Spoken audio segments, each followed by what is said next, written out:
Olá, tudo bem? Eu espero que esse curso lhe encontre bem e possa lhe fazer melhorar de algum modo. Seja muito bem-vinda, seja muito bem-vindo ao curso Literatura, Som e Canção, oferecido pela plataforma Mais IFMG. Eu sou Felipe Moreira e serei seu professor neste curso. Essa é a nossa segunda aula. Bom, no e-book, a partir da segunda semana, já há uma sinalização clara para os objetivos que nós temos neste curso. Nesse caso, então, a segunda semana aponta para uma discussão acerca dos sentidos e das sensações que a literatura pode trazer para a gente. Então eu quero tratar um pouco sobre sentido, sobre sensações, e eu terminei a primeira aula nossa, falando sobre efeitos de presença e efeitos de sentido.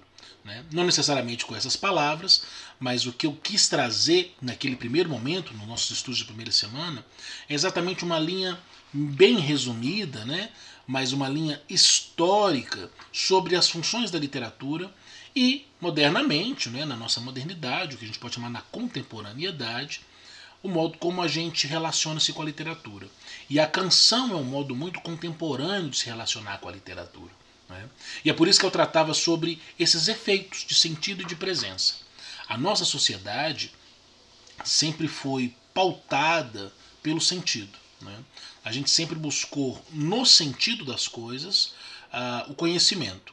Entretanto, os efeitos de presença são reais. São as sensações, são movimentos de intensidade, noções de experiências vividas, trazidas a partir de um jogo de futebol, por exemplo, ou de uma canção, de uma peça de teatro, mas aqui especificamente, por exemplo, mas aqui especificamente de uma canção.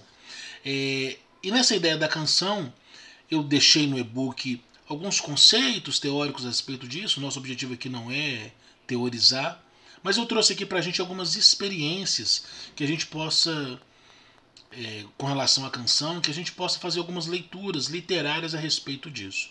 Do que a gente quer dizer com efeito de presença, efeitos de sentido,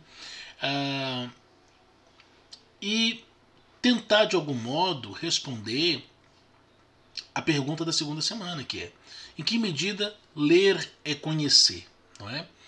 Bom, aqui, para começar essa nossa discussão, eu quero trazer uma ideia de leitura dada por Marcuse, que é um pensador do campo da linguística, pensador brasileiro, com muitas contribuições nesse campo, e ele trata a questão da compreensão como um processo. A compreensão, a partir da leitura, obviamente, como um processo que se dá a partir de alguns níveis. Então a gente tem desde o nível mais raso, que é o nível da cópia ou da paráfrase, da gente ler aquilo e conseguir só repetir o que está escrito, até o nível ideal, que é o nível inferencial de leitura.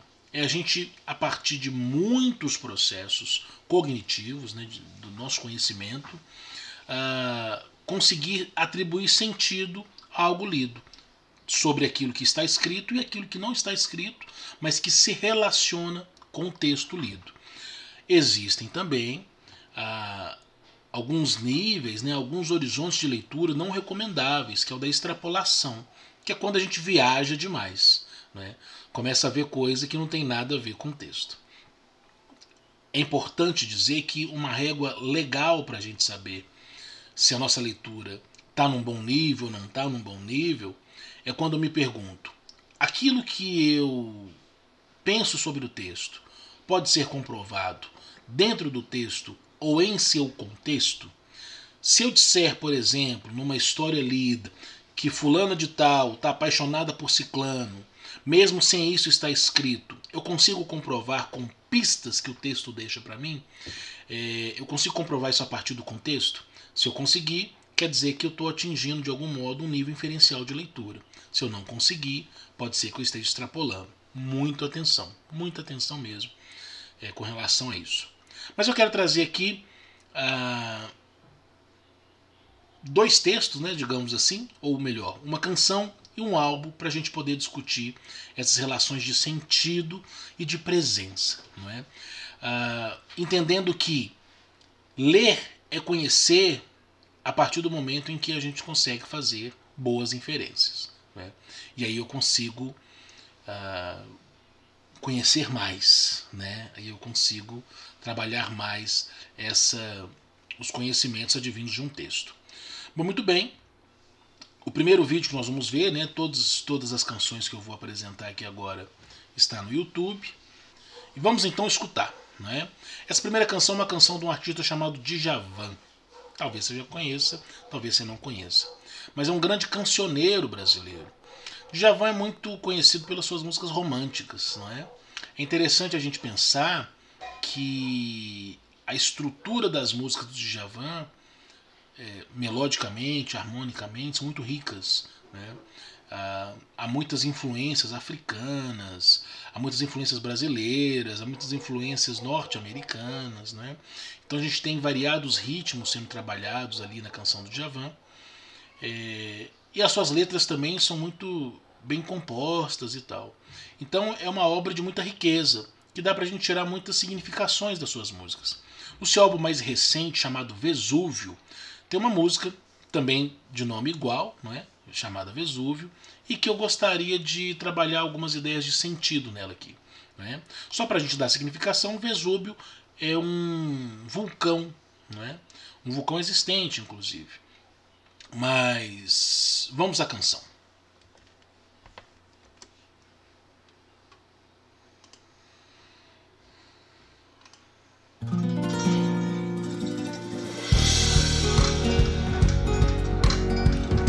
Gostaria que você prestasse atenção na harmonia e na melodia dessa música, além da letra, é claro.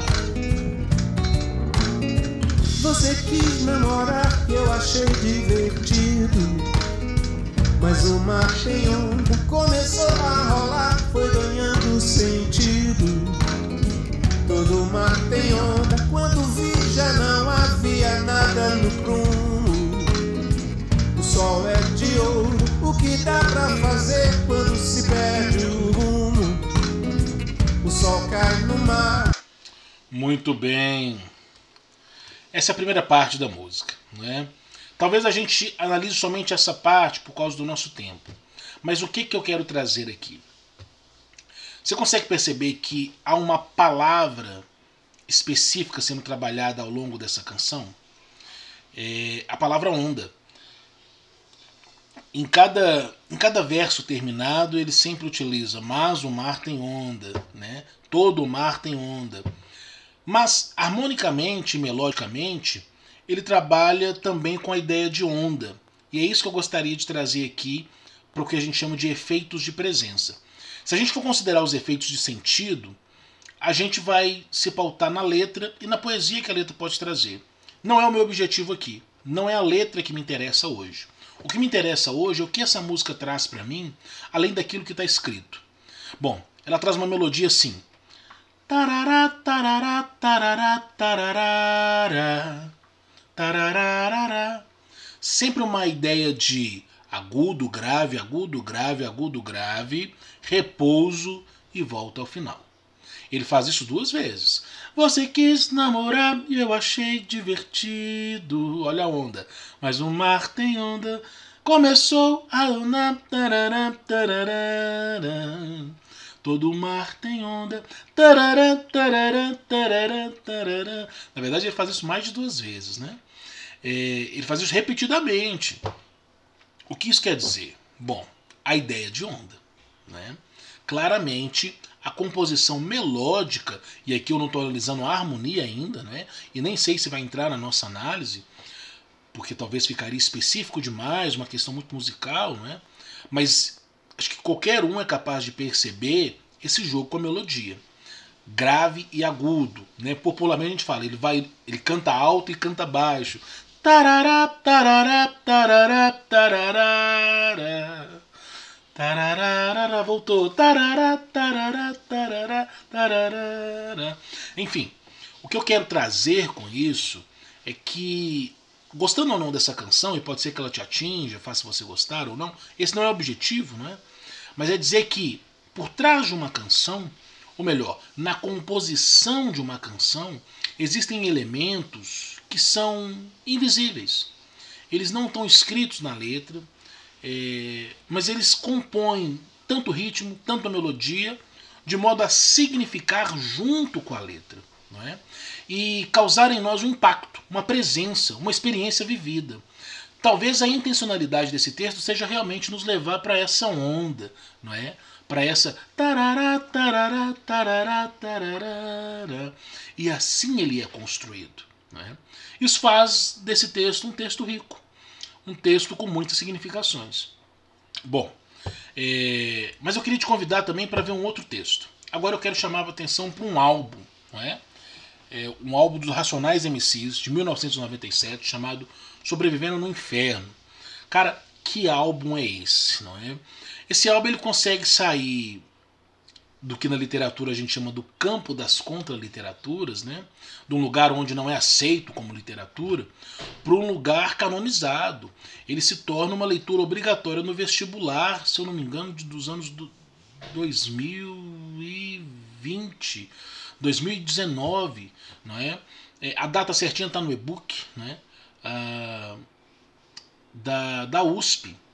Então ele acaba sendo uma leitura obrigatória para todo tipo de público, não só para aquele que ele endereça ou para aquele que ele tem mais fama, não é? Que é o público da periferia. Eu escutei esse álbum da minha adolescência, escuto até hoje e cada dia mais fico encantado com ele. Bom, vamos lá, por que esse álbum causa tanto encantamento quando a gente trata de literatura, nesse sentido de que em que medida ler é conhecer, não é? Vou compartilhar com vocês aqui.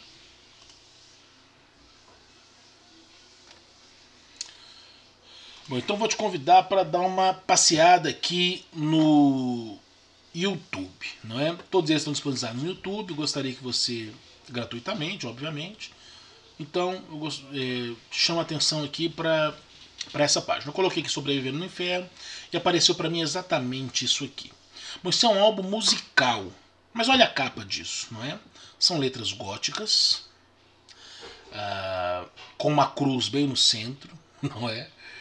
Um fundo preto enlutado e o título embaixo, Sobrevivendo no Inferno. Meu Deus do céu, só essa capa já dá muito pano para manga para a gente conversar.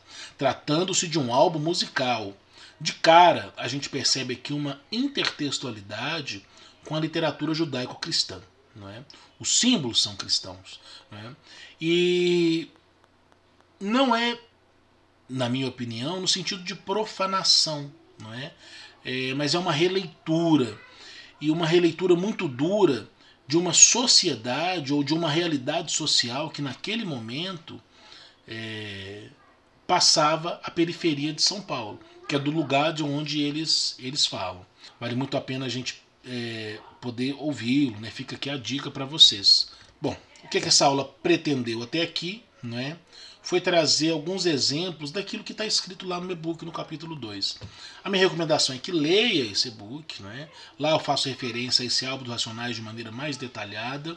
E a música do Djavan eu trouxe exatamente para a gente poder perceber como é que há esse envolvimento entre a melodia e a harmonia nas significações do texto como um todo, né? Em que o sentido também traz uma presença. E essa presença também se transforma em sentido. É um alimentando o outro, não é? Bom, muito bem. Espero que tenha gostado dessa aula, que tenha ficado claro, né? Não deixe de fazer as atividades que estão lá no Moodle, no nosso ambiente virtual de aprendizagem. E estou à disposição para qualquer dúvida possível, né? Então tá bom. Grande abraço. Até a nossa terceira e última aula.